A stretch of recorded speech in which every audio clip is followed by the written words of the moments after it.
వినాయక చవితి వస్తే చాలు మట్టి వినాయకుడిని చేసి ఊరేగించేవాళ్ళం.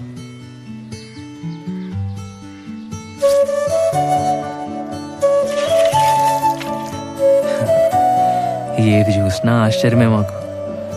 టైర్ ఆట,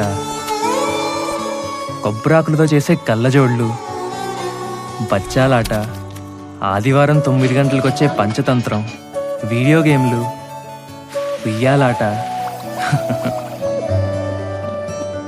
జామాకులతో చింతపండు కలుపుకొని తినేవాళ్ళం తెలుసా. అసలు పొద్దున్న లేస్తే మా పనల్లా ఆడుకోవడమే.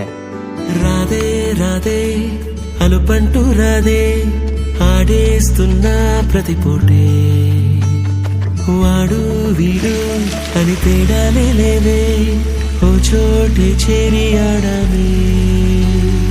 అమ్మా నాన్నల్ని ఎంతో విసిగించి మాటే వినదంట వయసే, ఇప్పుడే గుర్తొస్తే అన్నీ వదిలేసి మా గుండె తిరిగేదా చోటే.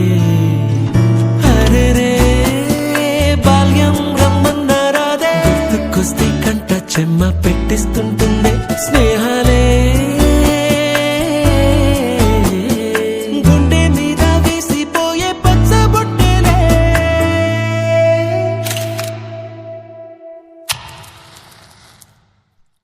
ఆ రోజులు మళ్ళీ రావు, ఈ రోజుల్లో కానే కావు, అంతేలేని ఆనందాలు వెంటే వస్తే అంటే చాలు. ఆ రోజులు మళ్ళీ రావు, ఈ రోజుల్లో కానే కావు, అంతేలేని ఆనందాలు వెంటే వస్తే అంటే చాలు. అందరూ ఒకే దాంట్లో తింటారేంట్రా? చెరువు ఒకేసుకోండి. ఎక్కడికి వెళ్తున్నావు నాన్న? చర్చికమ్మా.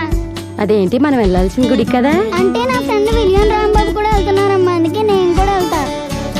అలాగా వెళ్ళరా. ఇప్పుడు కొట్టాడ్రా Dhoni 6. Finishes off in style.